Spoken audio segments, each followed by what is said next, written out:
Hi everybody, welcome to Oxford News This Week. I'm Terry Stiles and we're back together again. Back together. You guys looked chocolate great last week, but it's good to be back with you, Terry, as always. Nice of him to fill in for us. It was very nice of him. So in this week's news, one proposal passes and two fail. Starting up holiday season, and a school social worker saves a life, which is really cool. All that and more, the Oxford News begins right now.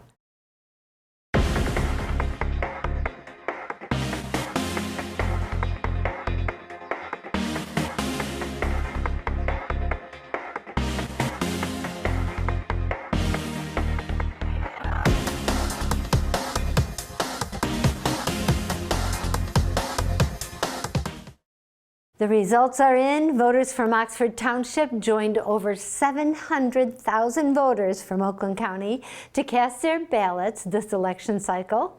Oxford Township voters passed only one of the three proposals on the ballot, choosing to increase a fire protection, emergency services, and advanced life support services millage.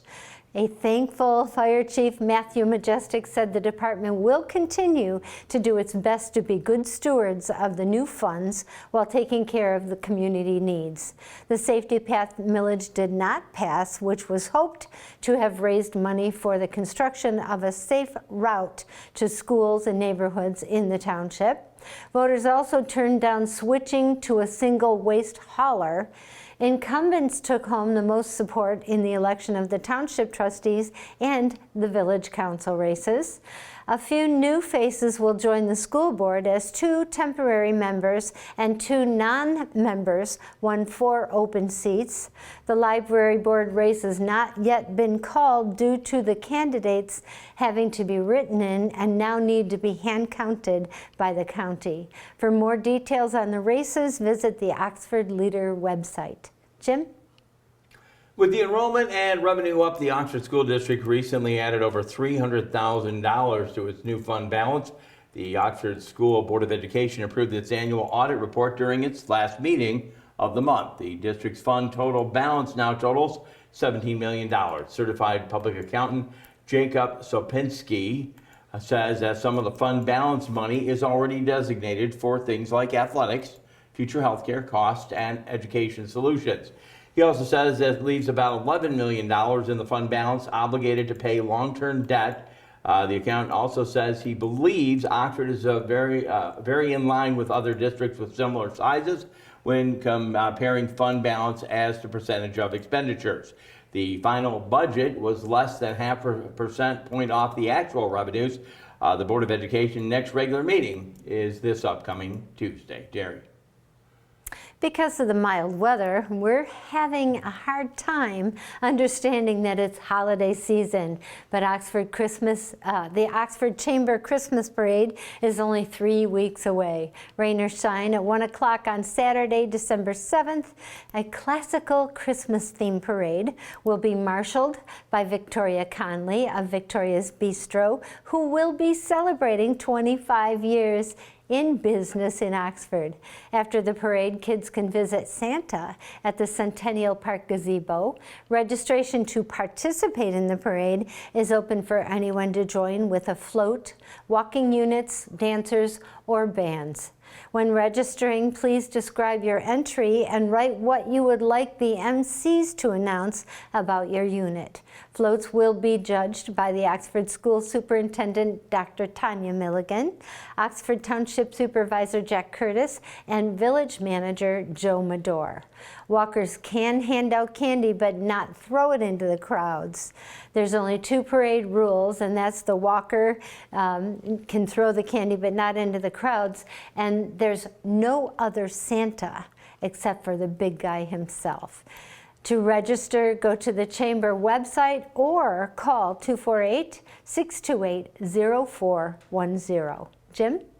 I always love it when the big guy shows up. Yeah. Oxford Addison Youth Assistance sponsors a child program and now underway. The Sponsor a Child program helps fund opportunities with growth, education, and a brighter future for the children across the community. Donations go to support the nonprofit organization's many programs, including camp and skill building, Shop with a Hero, Youth Recognition Awards, and family and youth education.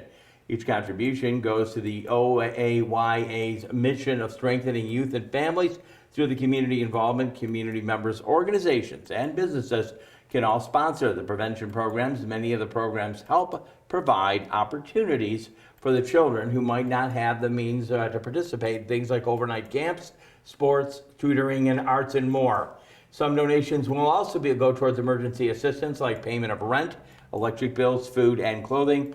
Sponsorships or help with the funding of the programs for next year to sponsor a child can be found on the Oxford Addison Youth Assistance website, and donations can also be made by using the PayPal Giving Fund. Carrie.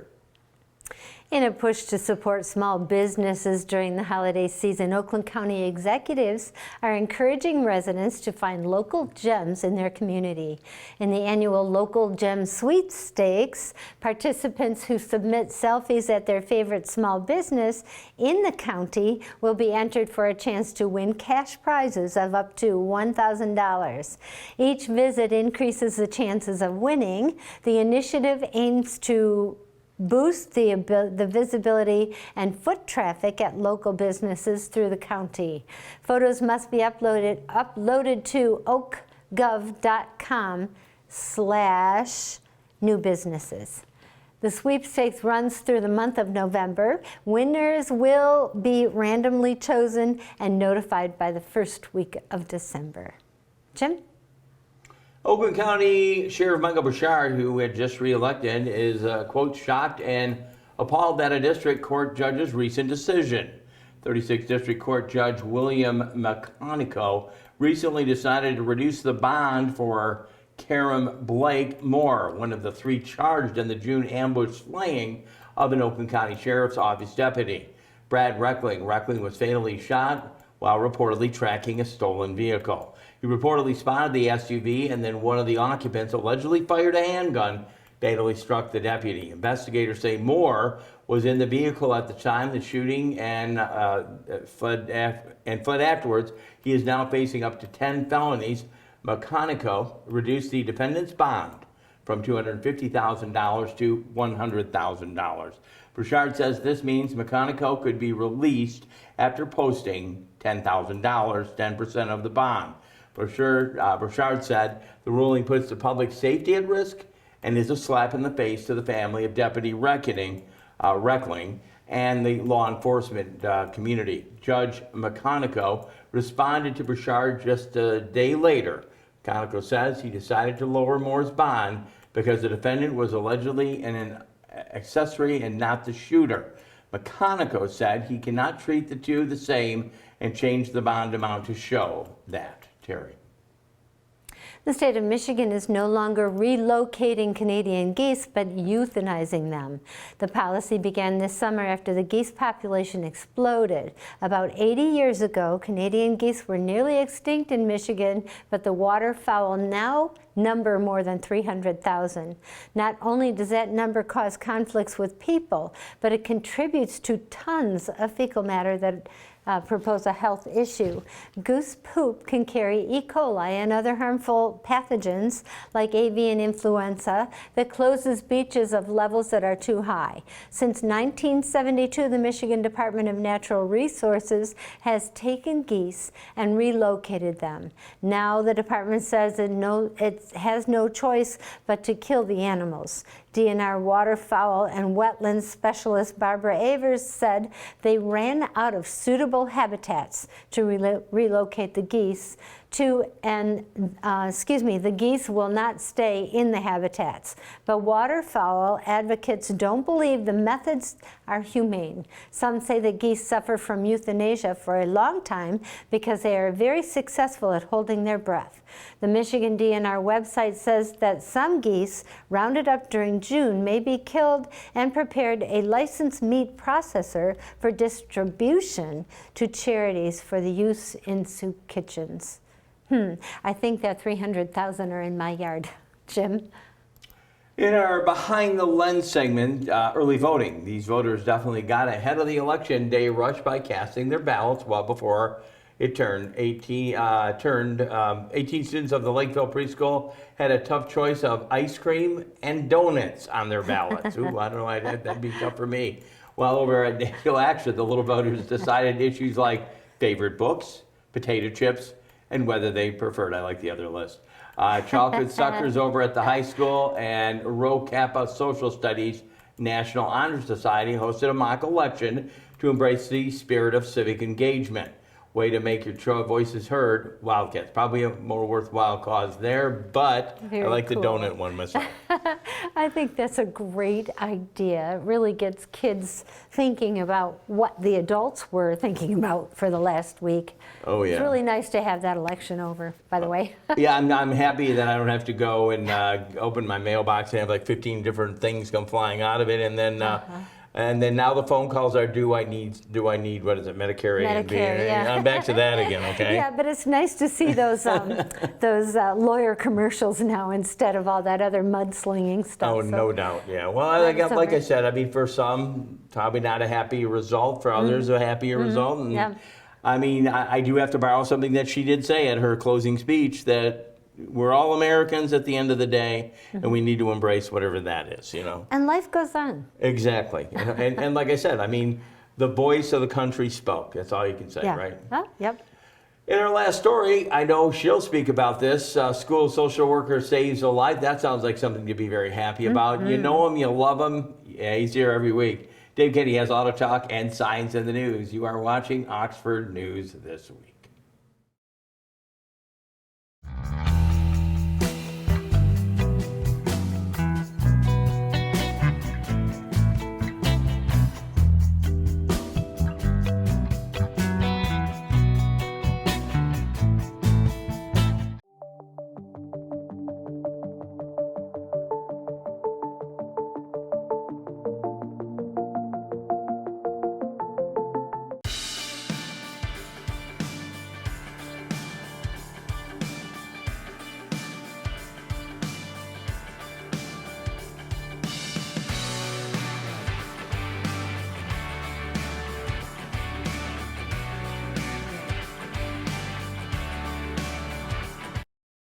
Welcome to this edition of Auto Talk. I'm Dave Kenny, and this story is taken from Automotive News. The BMW 2 Series Gran Coupe receives an update that delivers sportier styling and a revised engine. The 228 xDrive Gran Coupe and M235 xDrive Gran Coupe will launch in March, with the two-wheel drive 228 xDrive Gran Coupe arriving mid-year.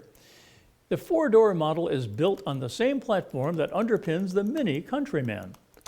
It retains a front-wheel drive setup with Traverse engines. The 225 xDrive Gran Coupe starts at $42,775, and the high-performance M235 xDrive Gran Coupe starts at $50,675. BMW said the 2-liter twin-powered turbo 4-cylinder engine in the 228 xDrive Gran Coupe is heavily revised. The engine produces 295 pound-feet of torque and is mated to a new 7-speed dual-clutch transmission. The power plant, which incorporates a dual injection system, generates 241 horsepower and propels the 228 xDrive Gran Coupe from 0 to 60 in 5.8 seconds. The M235 xDrive Gran Coupe delivers 312 horsepower and a 0 to 60 mile per hour time of 4.7 seconds. The 2025 BMW 2 Series Gran Coupe has increased in length by 0.7 inches to 179.2 and still features a long hood and short overhangs. The standard M Sport exterior features a front apron with large air intakes below the wide BMW kidney grille. The headlights are drawn far back into the front fenders. Two vertically and subtly arrow-shaped LED units function as the side marker lights, daytime running lights, and turn signal indicators. An illuminated kidney grille with contour lighting cost extra. Vertically aligned LED elements in the rear lights and the turn indicators echo the design of the light sources inside the headlights. The tailpipes of the 228 X-Drive Grand Coupe are integrated into the rear apron, while the M235 X-Drive Grand Coupe sports traditional M-Quad tailpipes. A curved display that pairs a 10.25-inch instrument cluster and a 10.7-inch control display anchors the dashboard. Can't wait to see it. Well, that's it for this edition of Auto Talk. I'm Dave Kenny. Stay tuned to Oxford Community Television.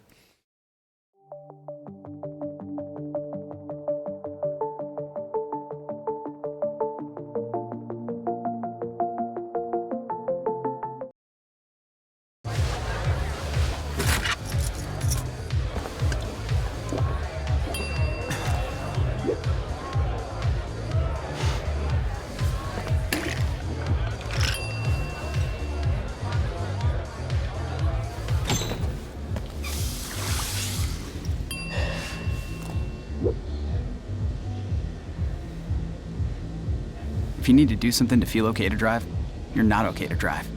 Don't drive buzzed. Back with you on Oxford News this week. Oxford Sports. Oxford picked up a victory in the first round of the playoffs. They beat Davison 21-14. Hard-fought contest there. Grand Blanc took on Lapeer. Grand Blanc, the victorious one, 42-14, which will send Oxford on to the next round of the playoffs. Oxford now 7-3. Again, will face a tough Grand Blanc. Our own Dave Sosesky in sports was able to go to that contest, credentialed to go. Here's some of the information from that day. First quarter, no score when number 42, Luke Johnson, knives his way through the heart of the Cardinal defense, finding himself inside the 35. However, after a late flag, that would be negated, but the drive would continue. Thanks a lot, Dave. In swim and dive team, a successful weekend at the Oakland County Championship. Coach Rank saw some nice time improvements from the swimmers, not only in the relay splits, but in individual events as well. Evelyn Bishop went on to a season best of 50 freestyle. Ronja Woltman went on to season best split at 50 butterfly. Ashlyn Nalis went season best splits in both the 50 breaststroke and the 100 freestyle. Jordan Matson matched her season best sprint freestyle split, and Delaney DeFall went on a personal best on the big 500 freestyle, which moves her up to 6th on Oxford's all-time top 10 list. Emma Chamberlain went on to a season best 50 in the backstroke split and personal best times at both 200 and the 500. Move up on Oxford's top 10 list, 6th and 9th respectively. As the team went on, Oxford finished in 21st place in the county with 20 points that Tristan Krajkarski earned while winning and flying in the sky, diving on that event Friday night, commanding fashion that she always scores more points, 10 points more than the other divers scored in their 11. Way to go, our swim and dive team. Watch for that contest on OCTV. We want to thank Rod Charles for being able to capture that. He's a great announcer and former swimmer himself. If you're getting ready for winter sports, or for that matter, even spring sports, this is a very important area to check out. You check out the OxfordStrongAthletics.org. Oxford Community Schools District Athletics 24-25 winter tryout has practice information there, and winter athletes in fall sports or even spring sports are encouraged to get your physical. Get your physical. Oxford schools will require a new physical to participate in the upcoming sports season. You must have a physical dated on or after April 15th of this year. You can download that physical form at Apprise Physical Blank form before you go to the doctor. Upload your physical into the Apprise account. You will be eligible to try out or practice. You won't be able to unless you have this. Again, make sure to check that out. All that is available to you at the OxfordStrongAthletics.org website. And that's sports. We wish the Oxford Wildcats well in their upcoming playoff contest, and watch for the playoffs on your local television. I'm Jim Hughes. We'll be back with more. Dave Kenny and Terry Stiles will have the last story on Oxford News this week.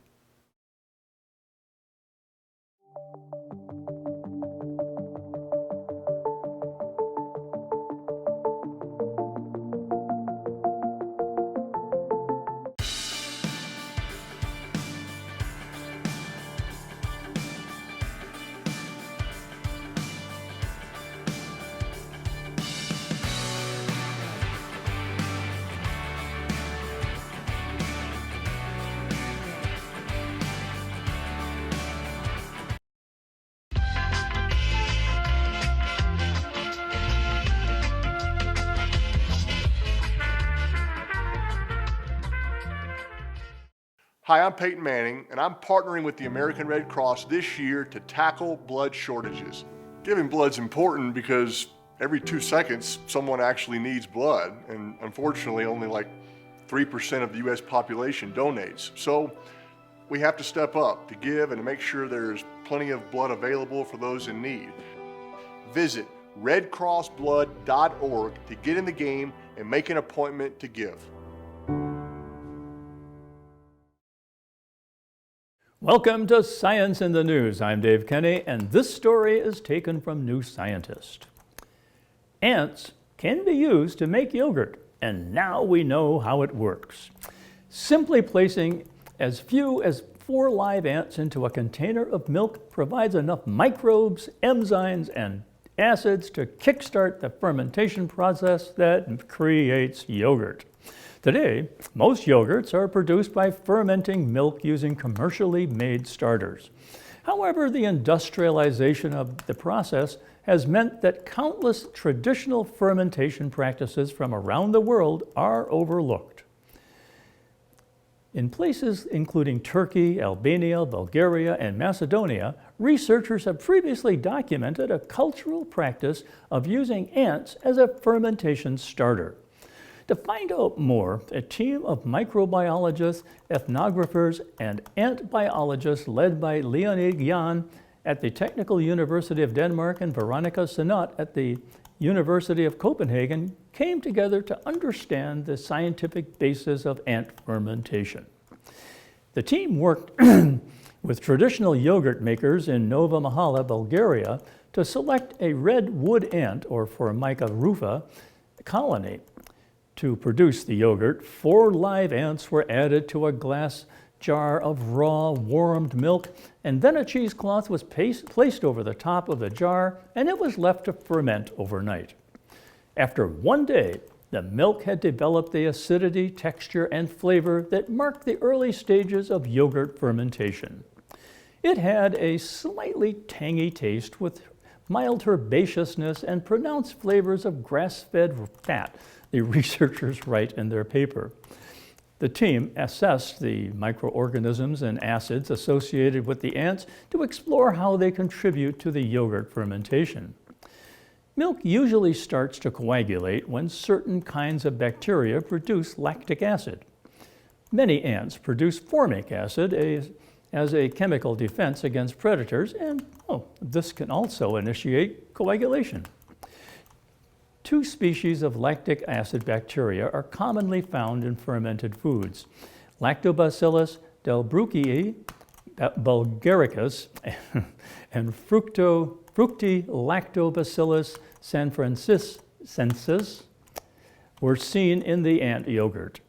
The latter is commonly found in sourdough cultures used to make bread, but the study raises the possibility that F. sanfrancensis evolved in ants over millions of years before co-opted to make fermented foods. We think this is quite likely that F. sanfrancensis originated in ants or potentially other insects, says Jan. Ian Powell, an independent dairy researcher, says the ant yogurt is an example of how innovative our ancestors were, even though they had no idea of the underlying chemistry and biology of what they were doing. But he doesn't think there is any reason to suggest that this process is the ancestor of all yogurts. After all, the typical microbiota of raw milk include the bacteria necessary for making yogurt at low levels, but the bacteria are there, and under the right condition, they will thrive. Powell says the ant method sits comfortably with other traditions more often seen in cheese making, such as the addition of acids like lemon juice or vinegar, or plant parts like fig, latex, and thistle extract, and of animal stomach extracts to bring about coagulation. Viewed in that context, adding ants to milk isn't weird at all. Well, that's it for this edition of Science in the News. I'm Dave Kenny.